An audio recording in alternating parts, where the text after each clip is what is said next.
Hello, and welcome to the Quiet and Strong podcast, especially for introverts. I'm your host, David Hall, and the creator of quietandstrong.com. This is a weekly podcast dedicated to understanding the strengths and needs of introverts. Introversion is not something to fix, but to be embraced. Normally, we'll air each episode on Monday mornings, so be sure to subscribe. So, how are you doing? How's things going? For some reason, this past week has been particularly hard for me, and so it just caused me to reflect a little bit. It's been almost a year that I took a nice vacation with my family. Last year, about this time, we went to the Grand Canyon for spring break. We hadn't had a vacation in a while, and so it was a lot of fun, and it was very needed. We took the train into the Grand Canyon, and it was so nice and relaxing. The old style train didn't go very fast, and that was relaxing and nice to have someone else do the driving into the beautiful canyon. It's great to hang out with the family. It was beautiful weather, beautiful scenery. And as an introvert, I love to get out and explore nature. Also, it's needed from time to time to step away from work and life and have a little retreat. So it was a great time. But soon after I got home from this vacation, I got word from my work that most everybody was going to be telecommuting for a little while due to the pandemic. At the time, I probably imagined this would be for a few weeks. And now we're going on a year of telecommuting. And not just that, but mostly staying home. And right now, it's just really hitting me hard.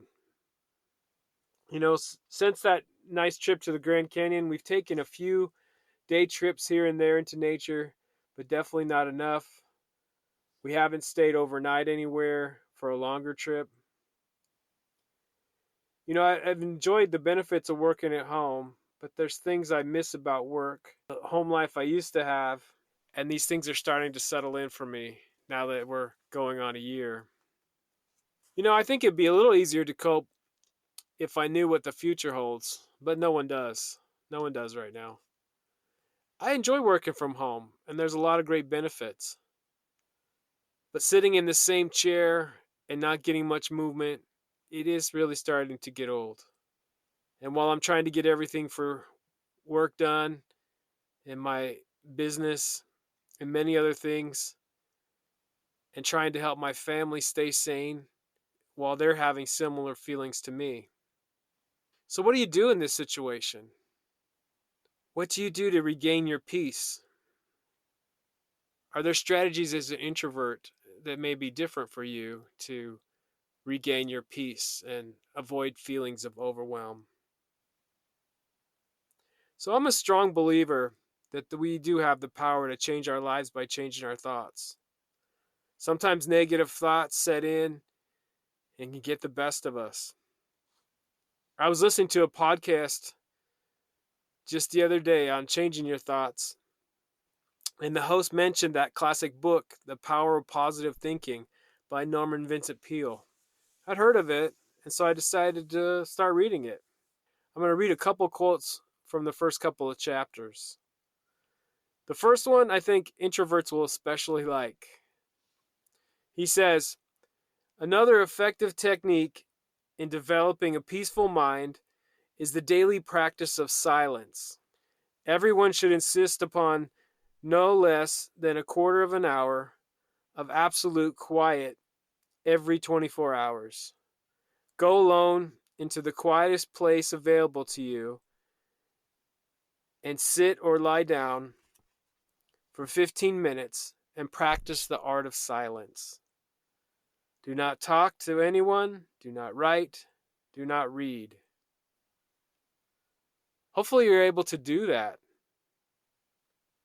And probably more than once a day. Do you have a quiet space? I have learned that I do need some quiet every day, and a few times a day for me. And it can be hard to find. It was always hard to find in the office. but it's hard to find at home too.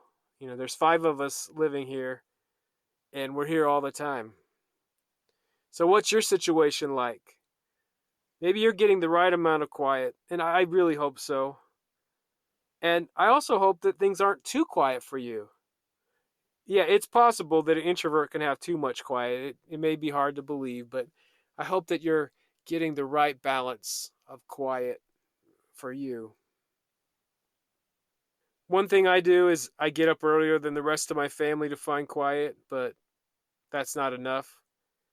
I have to find other times throughout the day to find the quietest space in my house. This is usually my room with the door closed, but of course, there's no guarantee that it will stay quiet in my room. As I've looked back over this past year, I've realized that I used to really depend on my commute time for my quiet, and I miss it. I don't miss traffic. I don't miss driving in traffic and spending money on gas, but the quiet I was able to find in my commute, letting my mind wander, to relax, to recharge, to dream.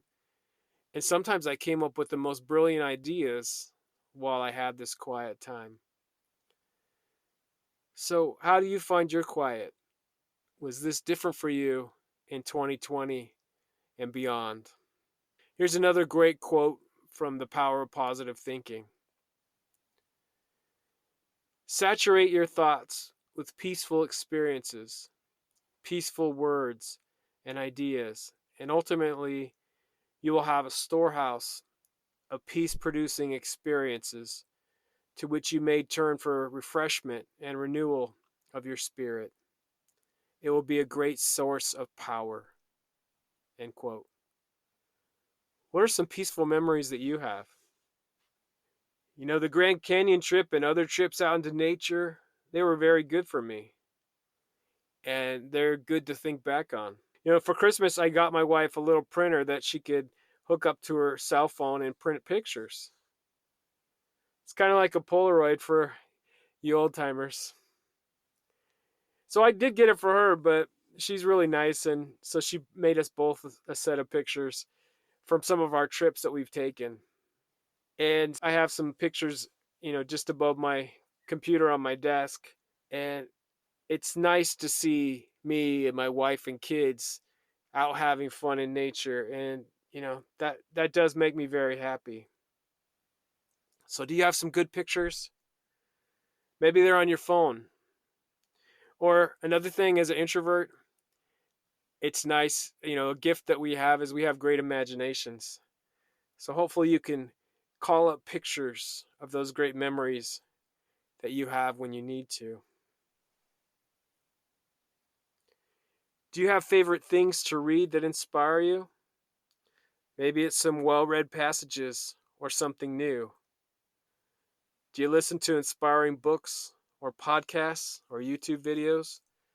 I definitely read, but I love to listen to things all the time. I'm always looking for inspiration for success and also for peace in my soul. And now I'm a sucker for quotes. I love quotes. And occasionally I like to listen to those compilation videos on YouTube of motivational quotes. I remember I had a favorite. I typed in motivation into YouTube, but the one I'm thinking of, it starts out with the scene from the movie A Beautiful Mind playing in the background, and the voice of Les Brown, the great motivational speaker, stating, "The time for just wishing is past. The time for doing, that's the time right now. Time for acting on your dreams. It's time for you to look within yourself and decide that I'm in charge of my destiny. I'm in charge here." I'm no Les Brown, so he definitely has a better voice, but I just love that quote, and I love speakers like him providing some inspiration. Another thing I do is it helps me to remember that people, including me, have overcome some great obstacles. This past year has been really hard, especially on my kids. And I can't help but thinking that with me having much more life experience in overcoming obstacles and watching and hearing of others do the same, has really helped me have a great hope for the future and a brighter future. And I'm doing my very best to pass this on to my kids that don't have the same amount of life experience and haven't been through the struggles and overcome them yet. So I am sure that you've overcome many things in your life, or if you've heard of other people. So keep those things in mind, that there's been many things that have happened to us and other people throughout time, and things will get better. Another strategy I employ is I try to stay grateful for things that I have. We're all experiencing challenges differently, and we'll have different things to be grateful for. I'm happy to have a home to spend time with my family. I know they may get a little tired of seeing me all the time, but I'm happy if I have to be stuck with somebody. My wife and 3 kids, they're the best. I'm also grateful that my wife and I have been able to work. She does run her own business, and she has been hit. She was hit by the pandemic a bit, but we're hanging in there. We're surviving. And another thing I'm grateful for is we haven't been sick, and I'm very grateful for that. What are things that you're grateful for? Another strategy I have in avoiding overwhelm and finding peace is to make a regular daily appointment with myself at the beginning of the day, every single day. As an introvert, I find that a little uninterrupted time really goes a long way. Ideally, I spend this quiet time each morning and strategically identify my priorities for the day and for the week, organize my schedule, work on specific projects that require focus. Sometimes being available to everyone at all times is the culture that most of us live in. But after many years of living in this culture, I realized that I do need some quiet, alone time regularly for me to be productive and successful. I also need to regularly remind myself, with so many things going on, to focus on what's important. Rory Vaden, in his book Procrastinate on Purpose, states success in business, at home, and in life doesn't come from applying our resources proportionately throughout different areas. In fact, it's just the opposite. Success usually is the result of focusing our talents, money, time, or energy in one priority direction for a shorter period of time to create a desired result, which in Take the Stairs, that's another book by Vaden, I called a season. In one word, a season is defined as imbalance. End quote. So I'm realizing in trying to do it all, I can feel out of control, that I'm not accomplishing some of the things that are most important to me. And in order to be successful, I need to decide what my top priorities are and where I need to focus. And again, it may not be about balance. It may be what is my most important priority right now. And I may spend more time on that thing and then the next day spend more time on something else. I like how Vaden categorizes the various areas of life: faith, family, finances, fun, faculty, that's his term. You could also refer to it as work, and finances. What are the most important priorities in each of these areas for you? What goals will you accomplish? And what will you leave undone? I've definitely been reminding myself during this past year to focus on my family. It can be strange to work from home while your family's at home, but you're focusing on work and they're walking by your desk and you're concentrating. It is weird. And maybe you've been doing this for a long time. It's relatively new to me to spend this much time at home. And then sometimes I'm off work and I'm ready to hang out, but they may be doing other things. My wife might still have some work to do, or my kids might be doing homework or something. So it's that much more important with the family to communicate about what we each need and finding that time to spend together.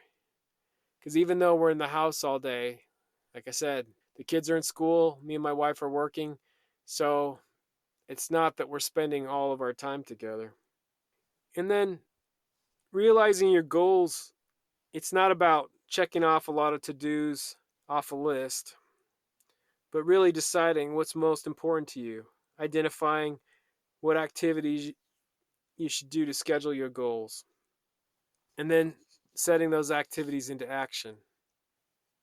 And again, as Vaden said earlier, it's not about balance, but it's about priorities.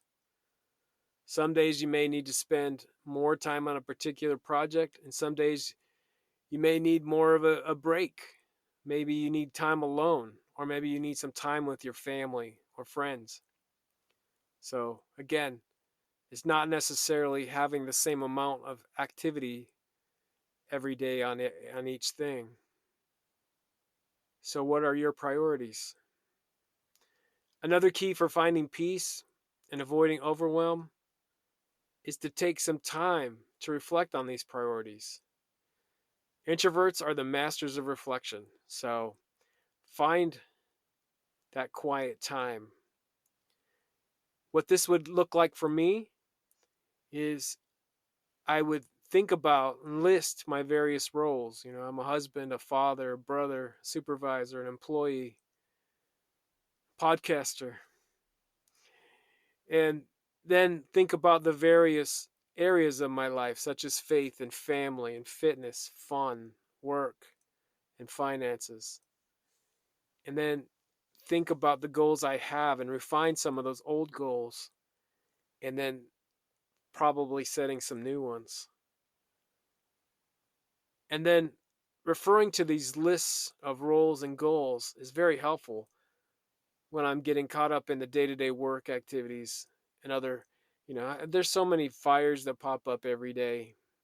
And so, keeping in mind what's really important so I don't lose sight of what's important. So, from time to time, find that quiet place to give your most important priorities some thought.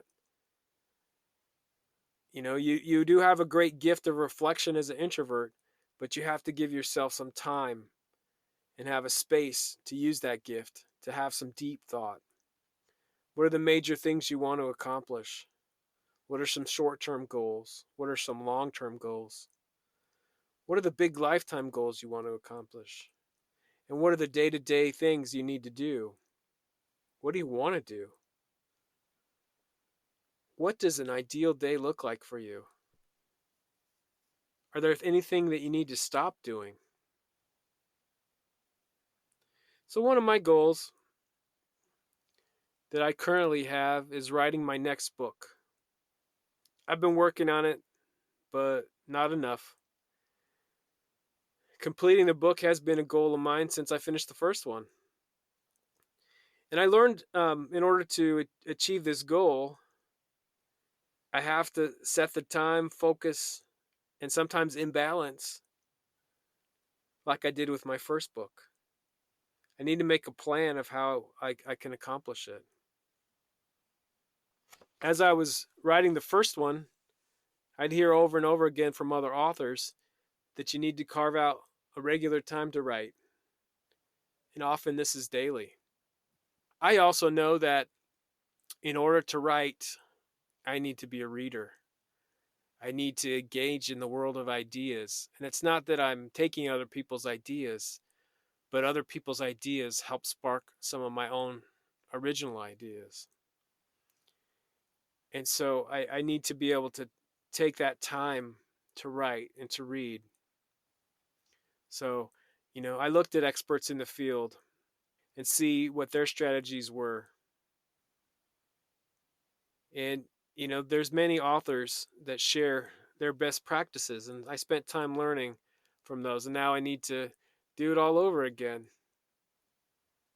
I was able to learn from their expertise and incorporate some of that and find the resources I needed to get the first book done.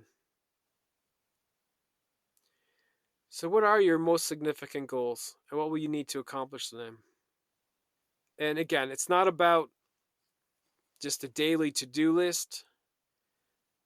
My to do list, it can be endless and it would overwhelm anyone, probably much like your to do list. However, I found that by prioritizing the tasks that either have an imminent deadline or are critical in some other way in accomplishing my important goals, I can focus on accomplishing the things that must be done in the time I have to do them. I also try to leave some time in my day for the emergencies that are going to come up and other interruptions and distractions that will arise. And as I have additional time, I can focus on the less urgent tasks. But either way, I'm able to finish the most important task each day. So figure out what steps and strategies you can use to create the quiet time you need to focus and avoid that overwhelming feeling. You'll be more productive, more successful, less strained, and more at peace. I hope you and your loved ones are doing well and have a sense of peace. I'm optimistic. Things will improve. Remember, challenge your negative thoughts. Fill your mind with good memories. Fill your mind with inspirational reading or listening. Seek quiet throughout the day. Remember those challenges that you've overcome. And be grateful for the good things in your life. And continue to evaluate your top priorities. Thank you so much for joining me today. I look forward to further connecting with you. Reach out at quietandstrong.com. Email me at david@quietandstrong.com. I'll add social media channels to the show notes. Please comment on the social media posts related to the podcast. Send me topics or questions, and we can address those in the show. There's so many great things about being an introvert, and so we need those to be understood. Let's keep the conversation going. Get to know your introverted strengths and needs, and be strong.